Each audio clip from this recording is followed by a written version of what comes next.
Hello and welcome to episode 3 of the Let's Be Serious podcast, where me and a guest talk the hottest new topics and answer controversial questions. Today we have Tim Stollings from Pritchard, West Virginia. Yes, sir. Thank you for having me. How are you? I'm doing really good. I'm a little cold, but we got used to it. I know. It's freezing in this place. It's fine. All right, so talk to me a bit about you, where you're from, what you do. So, as you said, I'm from Pritchard, West Virginia.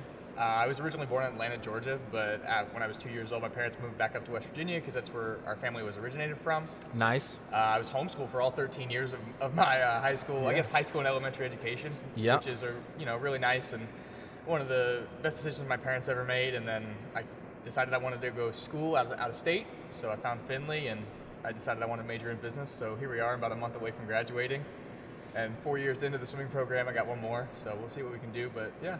Pritchard, West Virginia. According to my research, in 2020, they have a population of 461 people. Yeah, that's right. That is insane for the whole town. Yeah. The post office is about the size of like a gas station bathroom. All right, so Tim introduced himself and where he's from, but I'm going to tell you a little bit about his swimming, because this guy's the man. I had to print off a whole document of Tim's bio. 2019.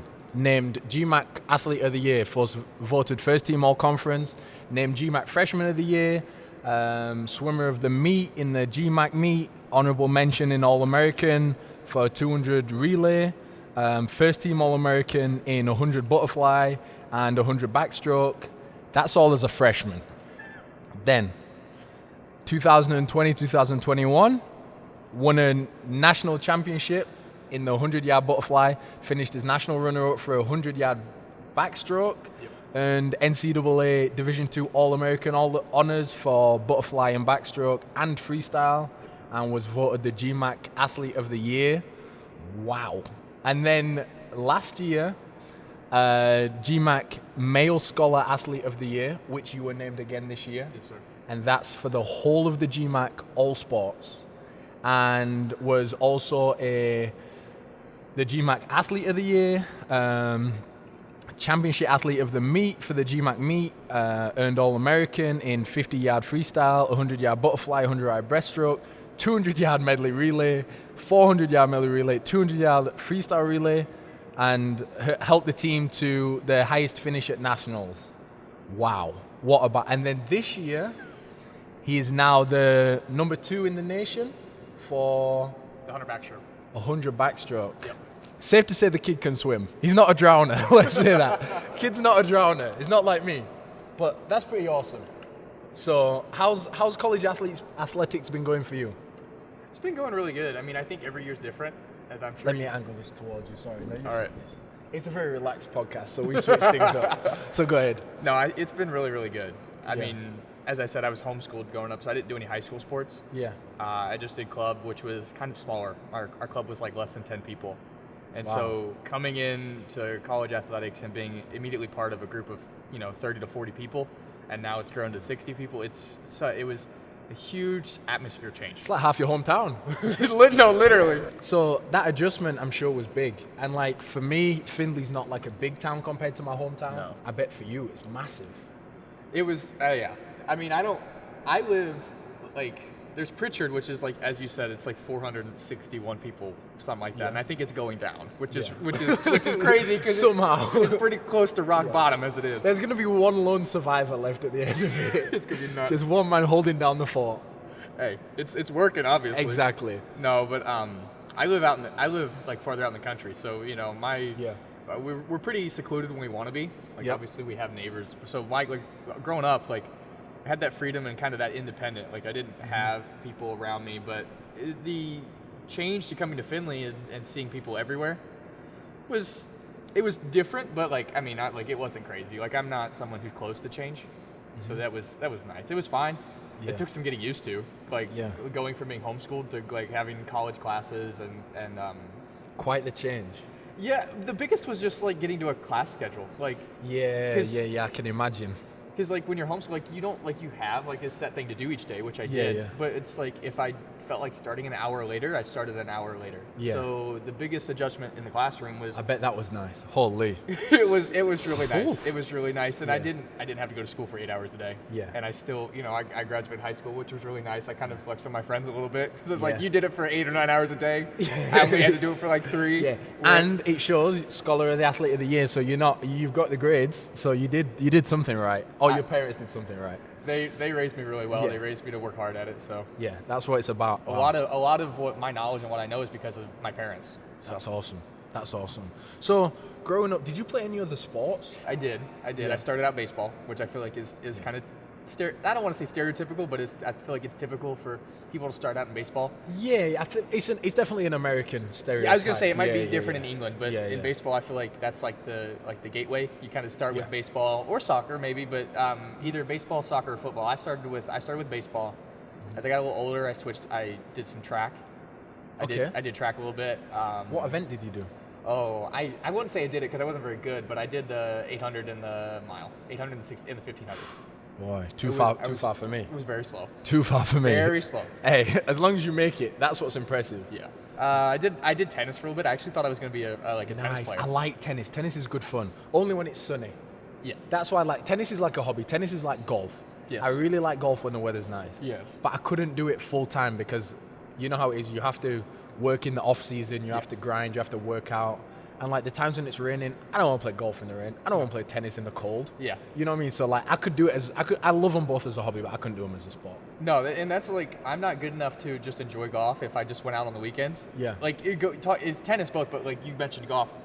I have a hard time playing golf because I want to be good. I want to be able to I do. know, me too. But we get to a hole that's like a par 3, and I do like a triple bogey, and That's the one. Par threes are the worst because there's so much expectation. Yep. It's like Like, it's just right there. I know. It's just right there. This And is it's my like, thing, just though. throw it in the hole. Literally, this is my thing with golf. I'm good enough to like enjoy playing. Yes. Like I can get around and like laugh and joke and like banter with my mates. Yeah. But I'm not good enough to expect greatness every time I swing the club. Oh yeah. So like if I send one and it just goes west, like it's like that's okay because I'm not very good at this game. Yeah. So I don't get angry. Some people are like furious and it's like, bro, you're not good at this game. Why are you angry? Like My favorite thing is when COVID hit and everything shut down, the country clubs in our area stayed open. everyone was a golfer in Everyone COVID. was a golfer. Everyone. So me, my brother, and our lifelong friend of like 14 years, we'd go play golf. Yeah. And there would be so much smack talk. There would be so much, but none of us are like great at golf. Yeah. So it would, like you said, any hit could go sideways, or it could go barreling It's just down a the fairway. competitive spirit. It just lives regardless Oh, yeah. of how good anyone is. Oh yeah, we for would sure. score like 120, but it would be like we were just trying to beat each other. As long as it's a great time, that's yeah. all that matters. Oh, yeah. But being competitive is like the best thing, regardless what sport. Oh, yeah. And like, even like swimming, like I couldn't swim, but I always used to do stuff as a kid, like how long can you hold your breath? How Yeah. long can you go up and down? Like, my question to you is, how long do you think you could hold your breath? You probably know because you've probably done it in some capacity. Oh wait, to break you off, are you allowed to pee in the pool? Is that like a taboo thing that people don't talk about? Not that I need to, but like I just wanted to break off. So and ask. I'm not going to throw myself under the bus. Right. But I saw someone put it this way, and I think I'll put it the same. Just to, if I had to go to the bathroom every time I had to pee, I would waste a lot of practice. So Yeah, makes sense. So I'm not gonna say yes, but Okay, that's not a hard rule because twos are strictly banned. well, 100%. Yeah. Two's a foul play. That's a felony. There's no question about that. That's One's a clean, two's a banned. the thing is, like, there's so much chlorine in the pool. Yes, True, because true. there's so much chlorine in the pool. It's like 7 seconds after anything enters the pool, it's dead. Well, back to the topic that we were just at. That was just something I had to get off my chest. How long can you hold your breath? I think my record's a minute and 45. A minute and 45 is a long time. I can do a lot of things in a minute and 45. It would take me. I think when I did that, I had to warm up for like 20 minutes because like you can't just do it outright. Oh, see, that's the thing. I didn't know that. I didn't know there was a skill in it. I just... I didn't know there was like a skill. That might be why I was lacking. That might be why my top's like 11 seconds. I think if I just went and hold my breath, I don't think I could reach 30 seconds. Yeah. It's crazy. I think the world record's like 6 minutes or something. No. Well, wasn't there that magician that did for like 17 minutes? David Blaine. Bro, he was just doing everything for no reason. Like, I think I saw somewhere he was passed out. So it's like, yeah, it counted as holding his breath, but it was like 17 minutes. Like, yeah, and he was dead, but he didn't breathe while he was dead, so he still counts. Like, bro, what? What kind of record is that? That makes no sense. Is he English? Is he from? I don't know where he's from. If he's English, I don't think we'd claim him. People like that, like nuts people, like there's only a certain amount of nuts people that get claimed. Steve Irwin's one of them. He gets claimed because he's nuts. Like, he's absolutely insane. The entire world loves Steve Irwin. But they're like, he's from our country. They're proud. Yeah. Which is valid because he's a cool guy. Rest in peace. Yeah. But recently I've seen some TikToks, and there's a guy on TikTok that walks through the Everglades on TikTok, and he just walks barefoot, and he just walks like past an alligator, like pushes it to the side with his foot. And he's just like, bro, it is insane. And he reminds me of Steve Irwin because... Did you see that guy on TikTok that jumped into that alligator-infested water to catch a... Like, they were like, it was like in a neighborhood. It was like in Florida. There was this neighborhood that was... This guy was... Yes! Catch a football! Yes! He jumps into the alligator-infested water. And it says, there's a sign that says, do not swim or boat, there is alligators, or something like that. And Buddy's like this. He's laying out for football. Content's king. Dude, I mean, it went famous. It had like 3 or 4 million views. I think it was his buddy that posted it, because I don't think he made it out. But hopefully he did. Hopefully the dude's he's watching his fame from the afterlife. Yeah, that's awesome. So if you go into like an AU tournament and it's basketball, you notice the white guys. Yeah. You go to a swim meet, you notice the black guys. Yeah. Like, I didn't know if that was still like a thing that like floated around.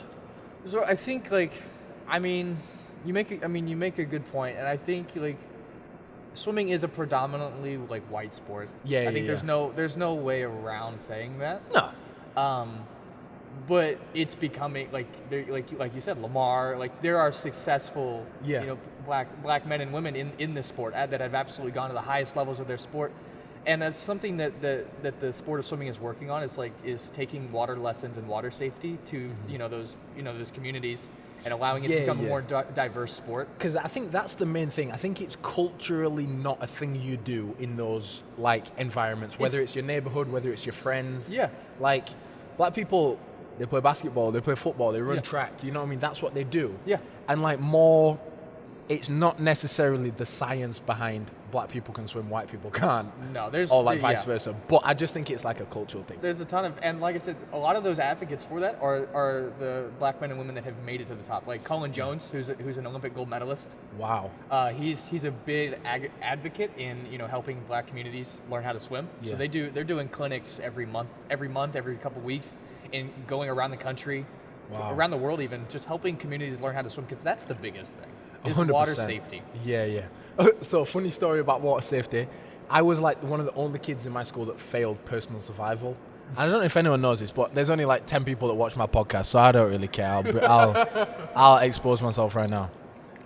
In personal survival, this is what you have to do. So there's like 4 things. You have to jump in the water without getting your head wet. Yeah. Which you know how to do. Like, you spread your feet, you put your arms out, and it's like a safety thing for if you jump in like cold water, so you don't get shocked. Yeah. You have to do a down and back on like a 50-meter pool. Okay. Fully clothed. So like shoes, hoodie, sweats. That's miserable. Jump on and just get after it. That's like, I made it. It wasn't the quickest, but I made it. You did that. Yeah. Then the next one was you had to tread water. That's where you lose me. So I'm treading water. I'm giving it my all. Yeah. And then you had to raise a hand while you're treading water. Yeah. So you had to, because the thing was like, okay, if you got stranded on an island and you fell in the whatever it was, you needed to wave down a boat. Mm-hmm. You had to be able to like wave while you're treading water. To get the attention. When I tell you, I sunk like as soon as his arm came out, all you could see was my fingertips out of the water. And it was funny because we did it in like the deep end, and I was like, bro, I have to pass this. So I'm like moving to the shallow end just so I can go on my tiptoes like this and stay up. Hopefully they don't notice. And my instructor's like, come back down here. And I'm like, oh, I'm sorry. I didn't mean to. After a while, I was just like, bro, I can't do this. I'm going to die. Yeah. Yeah. It was so funny. But yeah, water safety is important. And like, I can't swim for enjoyment. Yeah. Like, if you say if you do 2 down and backs, Yeah. I will not enjoy any of it. But I could make it. Yeah. You know what I mean? So, like, I can survive, and, like, my water safety's all right. But swimming... See, I think that's like the crazy thing is because, like, I think, like, not, I won't say it's cultural, but I think it's, like, upbringing kind of, because, like, to me, swimming laps is like walking. Yeah, that's what I Like- mean. It's nuts. I literally, like, when I'm having, like, any day, like, on a weekend or something, when I have nothing to do and I just want to do something, I'll come here and just swim. Not hard, not fast, just, it's, to me, and I feel like I'm not the only one, just, I feel like the swimmers in general, swimming laps is just like going for a walk, which is crazy, because you don't see it that way. Bananas. And, like, stuff like at the Nationals, you guys were warming up or cooling down, The entire and you're just swimming up and down. And I'm like, bro, I would be exhausted. What Yeah. do you mean you're warming up? That'd be me finished for the day. Oh, yeah. Like, forget it. No, warming up and cooling down, that's what makes the meet tough. Like the racing, like you could, like, at Nationals, I probably raced 1,000. Yeah, But yeah. warming up and cooling down, it was probably close to 10 or 12,000 meters. Yeah. Or 10 or 12,000 yards, sorry. And that's where it starts to, like, pack on the miles. That's crazy to me. And, like you said, it's just like walking for you guys. Like, it's enjoyable. And you know what I hate to the bottom of my heart, and every single person that's not a swimmer will relate to this. When you go swimming at, like, an open swim, like the Yeah. pool's open, everyone's chilling, it's like a public pool. Yeah.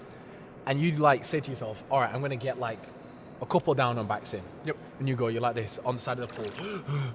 You've drank half the pool. You got, like, Yeah. boogers coming out your nose. You're just in a terrible place mentally. Yeah. And then you look to your right, and Deborah, who's slightly obese, and she's like 85 years old, and she's just like this She's just chilling. in the pool, just cruising like this. And it's like, bro, what? I'm like fighting to stay afloat. Like, and Deborah's just, like, her hair's dry, everything. She's got all the hair up. Bro, it infuriates me to my core. Like, it's crazy to see.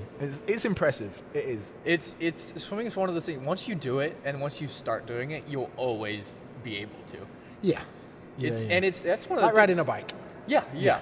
Like, and it's so good for the body. Like, there are so many, like, health benefits for, like, your joints, your spine, like, all, like, your entire body. Like, that's why you see those people that are older swimming, because it's so good for you. But I understand, you see them, you're like, and you see them over there, and you're like, dang it. You're like, And they're not going scratching your fast, head. but it's actually more impressive that they're not going fast. They're just Like, they're just on top of the water, just cruising. They're cruising.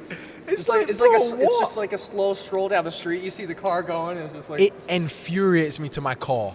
And, like, I've tried that. I've tried, like, working out in the pool and stuff, like, because I tore my ACL. So when I was injured, I spent a lot of time in, like, the pool or, like, on a bike or, rehab. like, finding different ways to do it. Yeah. And I quickly discovered I'm a land animal. Like, I am not a water animal. And I don't, it's nuts. Like, honestly. well, that's like, when did you first, like, can you remember when you, like, first began to, like, swim? Like, when? I took swimming lessons when I was a kid. Like, I had private swimming lessons. How Not old? like private. How old? How Where old? you Because lose me. it was I like- started swimming, and I think you're gonna think it's weird. It was like primary school. So I was like, when is 7? primary school? Is that like elementary school almost? Probably like 6 or 7, maybe. Yeah. So we do nursery, reception, then primary school. I want to say I was maybe like, let's say 8. So my parents helped me learn how to swim at 6 months old. Really? 6 months old. I've seen those videos where they just get the kid and toss him in like a dough of bread, like dude, wee, and the kid's like, No, that's the thing. As a baby, you don't have that grasp of, like, oh, this is terrible. Like, and so but they still have that floating. So you see all these videos of the little kids just floating. That's what my parents did. it's quite impressive. It is. So I learned how to swim at 6 months old, and, like, I won't say swim, I'll say float. Yeah. At 6 months old, and so I've been in the water since, like, literally since birth almost. Have you ever taught anyone to swim? Like a fully grown person. They don't have to be your age, but like so even I- like 16. No, I've helped when I was in high school, I helped a guy who was 58 learn how to swim. Wow. 58, and it gets harder as you like get older, just because that's how things are. Like learn how to swim? Like, period. Like, like for the first 57 years of his life, he was scared of the water. And That's impressive. And finally, he wanted to learn how to swim it.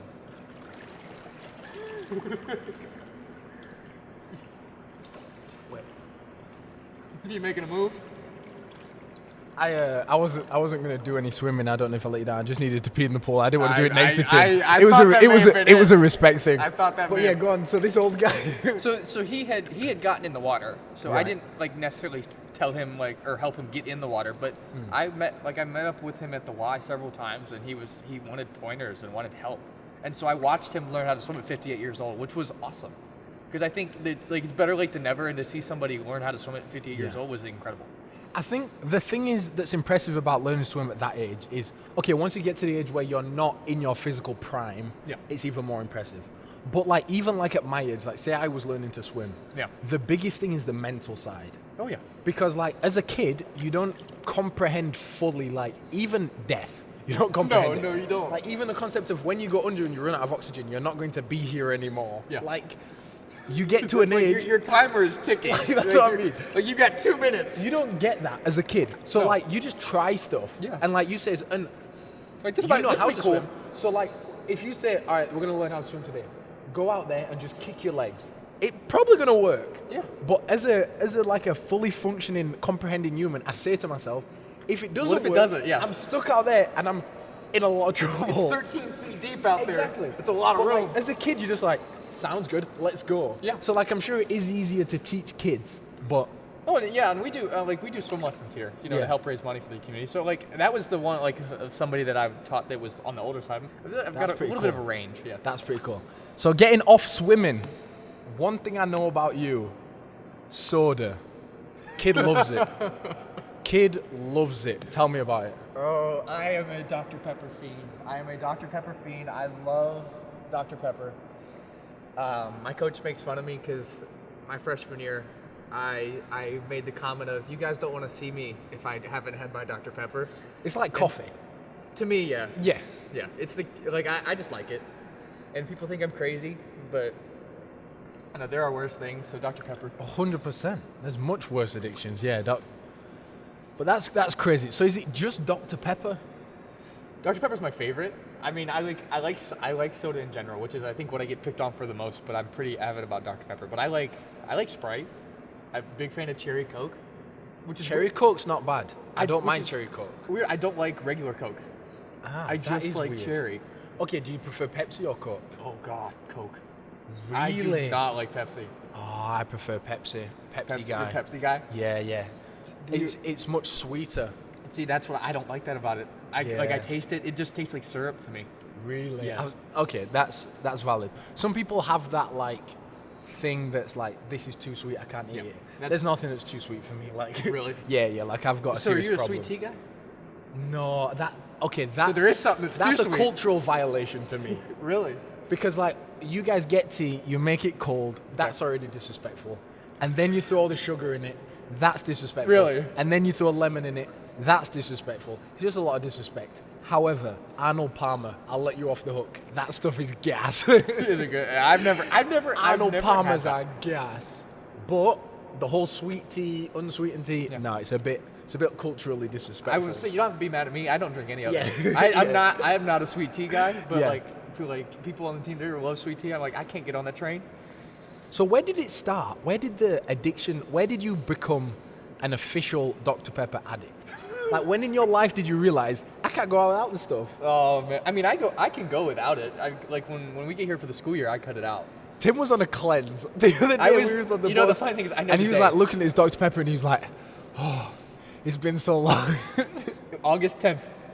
August 10th was the day I cut it out. Move-in day, I cut it out, and then I had it after nationals. But to answer your question, dude, I don't know, dude. I've just been bored with it. I mean, that's the only answer I know. I've been drinking it for as long as I can remember. I don't know if there's anything like that for me that I just couldn't go without. Well, I don't know. I don't have a caffeine addiction.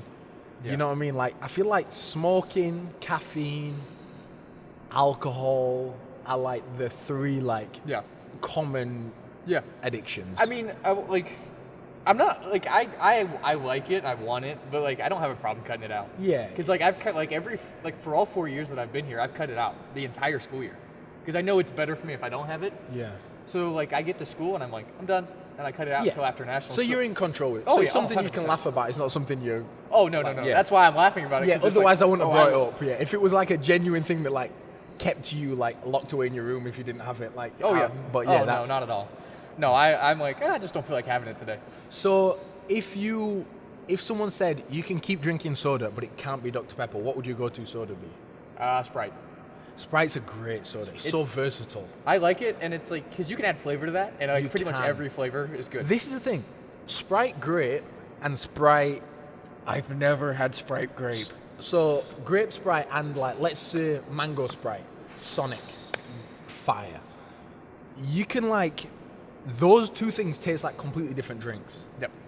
Whereas like cherry Coke and vanilla Coke taste like Coke with a hint of like other stuff. Yes, it's an accent. You know what I mean? But Sprite is incredible. You could have so many different drinks. Exactly. That's why I would definitely keep Sprite if I was to keep one. If I couldn't drink Dr. Pepper, it'd be Sprite. Yeah, Sprite's a good choice. Do you like the zero stuff? Like Sprite Zero? Yeah, Sprite Zero, Dr. Pepper Zero, or Diet, or whatever it is. I don't think I've ever had Dr. Pepper Zero. I've had Sprite Zero and Coke Zero. Yeah. And I like those. I've never really been like a full sugar guy. Really? So like if it's Pepsi, if it's Coke, whatever it is, I've always had like Zero or Diet. Yeah.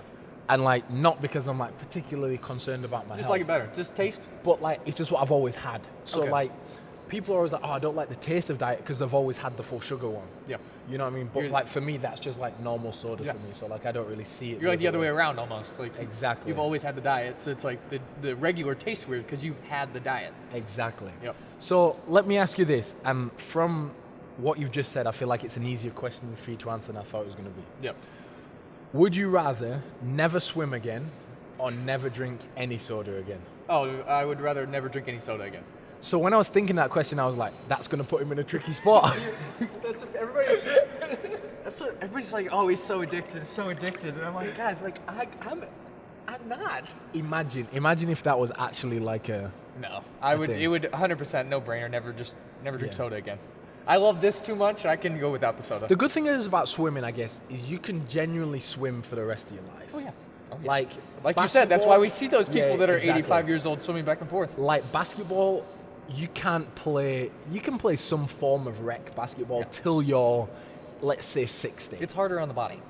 But like you can't play competitive basketball at 60. You can't even play recreational basketball at past 60. Like there's some people that do it, okay, cool, but like it's not something you do. Yeah.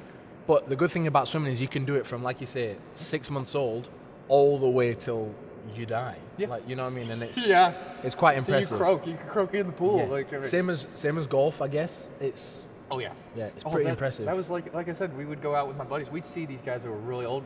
They'd be hitting it like 300 yards. Like, They're so good. How are you like 70 years old hitting it like my 300 grandpa yards? is incredible at golf. Like I go play with him in the summer and stuff like that, and like I beat him sometimes now because I've played a little bit, but like as a skilled golfer, he's incredible. Yeah. Like little stuff like if it's like I look at it and I'm like, the hole's that fat. I wish I could just pick it up and throw it because I'd be so much more accurate. Like it could go anywhere. Yeah. My advantage is like when I like hit my driver and stuff like that because I'm athletic. Like I can hit it a long way. It might go a long way, the wrong way, but it's going a long way. So that's why I get away with it. But like those old people, bro, their skill is incredible. Yeah. But I guess it's just experience, and it's not something that's like. It's nice to be physically advanced in golf, but like really, it's all just finesse and skill because it's a tough game. It's refinement. Like it's a craft, and you have to like be like perfect at it. Like You do. Perfect, yeah. You do. But anyways, it's been a pleasure. Let's wrap things up. So thank you for tuning in to the Let's Be Serious podcast, episode 3. Today we were in a swimming pool. Not sure why. It was a last minute choice, but the cameras held up. We didn't get anything wet yet, so it worked out quite well. Don't forget to follow us on whatever platform you are listening on, whether it is Apple Podcast, Spotify. Check us out on Instagram _Let's Be Serious. And that wraps it. Anything you'd like to say? Nah, just thank you for having me. This was awesome. I'm going to go jumping off the other end.